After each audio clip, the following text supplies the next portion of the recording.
बिना प्रतीक्षा किए कुर्री साहब, मैं आपसे चाहूँगा कि आप अपनी बात को भी रखें, क्योंकि हमारा टाइम ऑलरेडी है। जी सर। टाइम जो दिया था हमने ऑलरेडी, हम आगे जा चुके हैं। आदरणीय अध्यक्ष जी व उपस्थित सभी प्रबुद्ध साथियों, आज धर्म और बाबा साहब की चेतावनी को लेकर जो विचार आए, तो ये बहुत अच्छे सबके विचार रहे। और विचार हमेशा जो है अलग अलग ही होते हैं, अपनी सोच के अपने उस पर रहते हैं, लेकिन इसमें हम थोड़ा सा और आगे जो समझता हूँ कि देश में हर स्तर पर विकृतियाँ हैं, उसको कोई इग्नोर नहीं कर सकता है। जहाँ पर धर्म ये जो त्योहारों की बात है, बहुजनों को मनाना चाहिए या नहीं मनाना चाहिए, ये उसके विवेक पर है।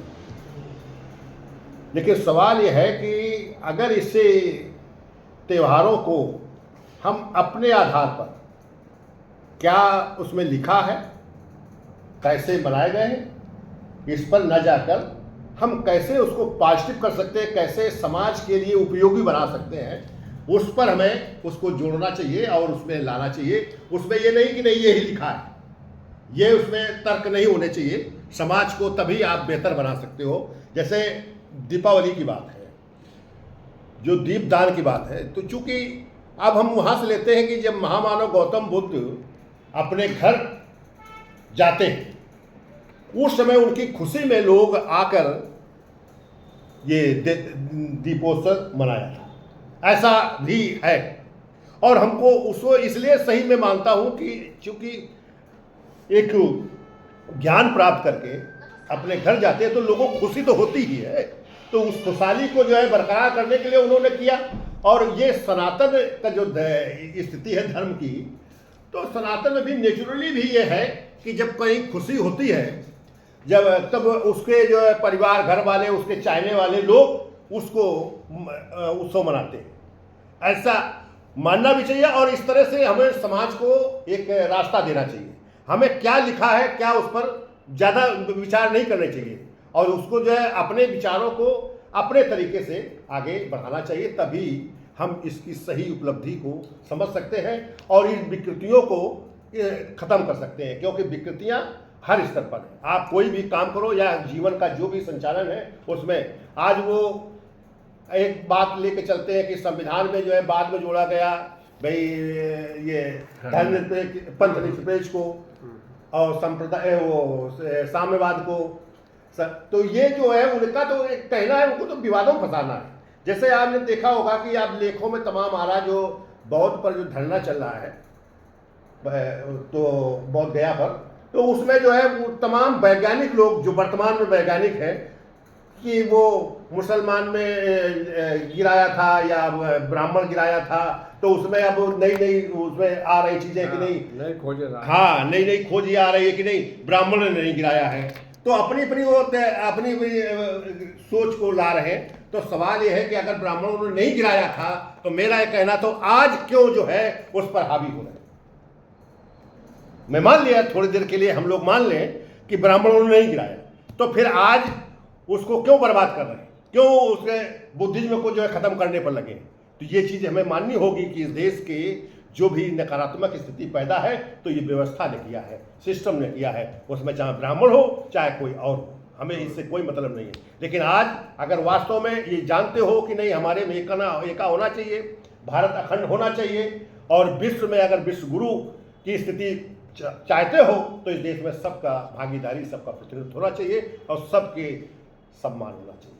तो अगर बुद्ध स्थल अगर है तो फिर बुद्ध स्थल को बुद्धों को देना चाहिए।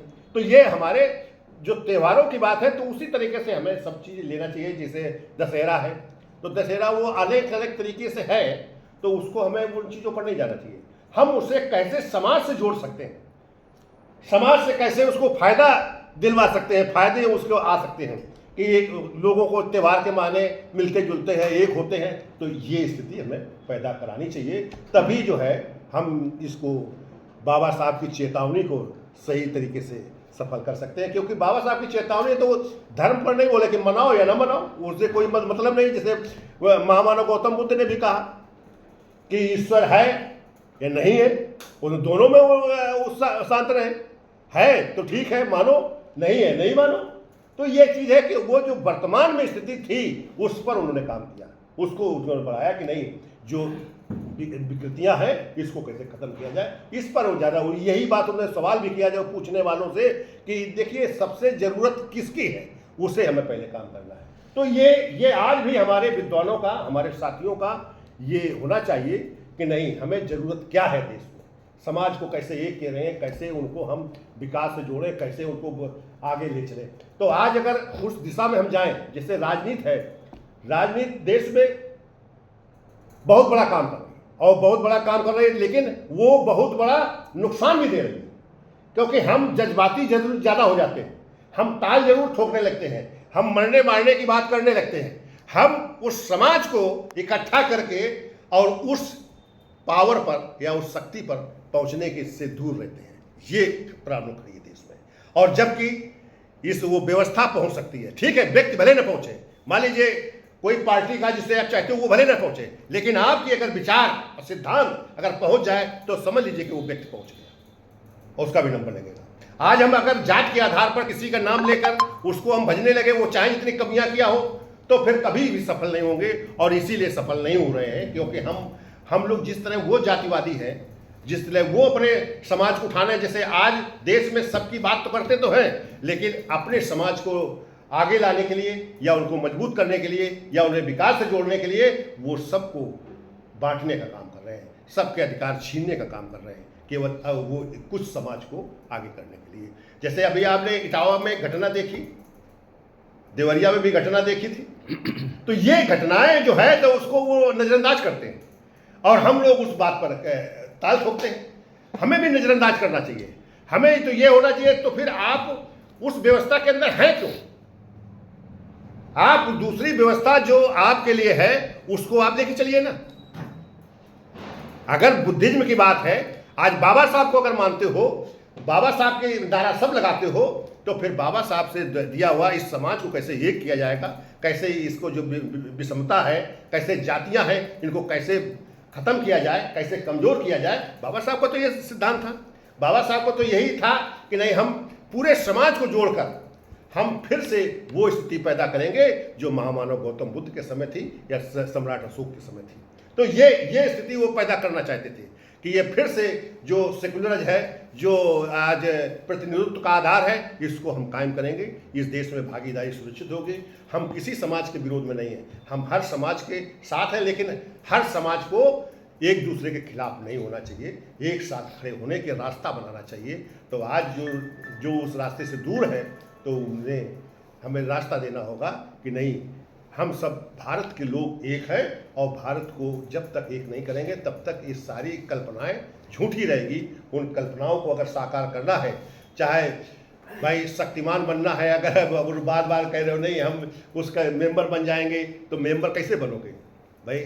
अगर मेंबर बनना है तो फिर जो है आपको उस सबको जोड़ना होगा, सबकी ताकत को नज़रअंदाज नहीं करना होगा।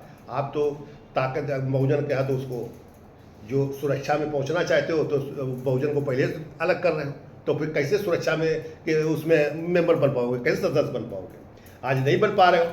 आज विदेशी जो है कब्जा कर रहा है, चाइना कब्जा कर लिया, और कब्जा करने के लिए जो स्थिति आप पैदा की है देश की वर्तमान सरकार कि लोगों को बांटने पर लगी है, तो ऐसा लगे आगे आ रहा है कि जनजे की तो बात छोड़ो, विदेशी जो है हमला करने के लिए तैयार हो रहा है। जनजे उस दूसरे तरह से आएगा, अच्छा उसे रोकना हम सबके जिम्मेदारी है, क्योंकि उसके आने से फिर से गुलाम हो जाएंगे। तो फिर वो जनजे की बात मत करो कि नेपाल की तरह हो जाएगा, नेपाल की तरह यहाँ नहीं होगा। यहाँ होगा तो इस देश के फिर से टुकड़े बनेंगे। जनजे अगर होगा तो टुकड़े होंगे, विदेशी कब्जा करेगा, विदेशी का हमला होगा, यहाँ हमला दूसरे हिसाब से होगा। तो ये इन चीज़ों को हमें पूरी तरीके से समझना होगा, हमें ये दृष्टिकोण करना होगा कैसे ये विकृतियों से हम बचें, कैसे समाज को बचाएं, कैसे हम मुख्य धारा का हिस्सा बने। और उसको बनने के लिए तो फिर चाहे सांस्कृतिक मामला हो और चाहे जो है आपके विकास का मामला हो, चाहे इस देश में जो है उस सत्ता में भागीदारी की बात हो, सत्ता में भी भागीदारी होगी तो इस देश में न्यायपालिका में भी भागीदारी होगी, फिर कार्यपालिका में भी भागीदारी होगी, फिर कल कारखानों में भागीदारी होगी, फिर इस देश में हर स्तर पर आपकी भागीदारी सुनिश्चित होगी और यह देश भी मजबूत होगा, आदर्श भारत बनेगा यह देश, उसको कोई रोक नहीं पाएगा। लेकिन आदर्श भारत बनाने के लिए हम सबको आगे आना पड़ेगा। ये बगैर इस देश के बहुजन या खास तौर से बाबा साहब के अनुयायी जो अम्बेडकराइज हैं, उनके बगैर ये कुछ नहीं हो सकता है और वही इस देश को ठीक करेंगे, क्योंकि दूसरे में तो विषमता रहती है और रहेगी। इनमें जो है ये सारे अनुभव के साथ सेकुलरिज्म जो सिस्टम है तो इन्हीं के अंदर है और यही हम तो समझते हैं कि इस देश के अंदर सबसे विद्वता क्या अगर है अग्रिम तो यही लोग हैं, क्योंकि इनके अंदर भेदभाव नहीं है, जातिवाद नहीं है। ये अपने केवल उसका मुख्य हिस्सा बनना चाहते हैं, सबके साथ रहना चाहते हैं, सबको लेके चलना चाहते हैं। ये इस देश में किसी भी समाज में बात नहीं है और ना ही वो चीज़ है। इसलिए हमें ये चीज़ छोड़ देना चाहिए कि हम उनसे कमज़ोर हैं, हम हर चीज़ में उनसे आगे हैं, लेकिन हमें इसको इस्तेमाल करना होगा, बाबा साहब की बात को मानना होगा, हमें इस देश में भागीदारी सुनिश्चित करना होगा। और भागीदारी जिस दिन आप सुनिश्चित करोगे, इस देश का वो समाज जो विकृत सामाजिक व्यवस्था है, जो हमें प्रताड़ित कर रहा है, जो हमें हर तरह बांटने का काम कर रहा है, वो या तो हाथ जोड़ के रहेगा या फिर इस देश से जाने के लिए तैयार होगा, हाथ जोड़ने के लिए तैयार हो जाएगा।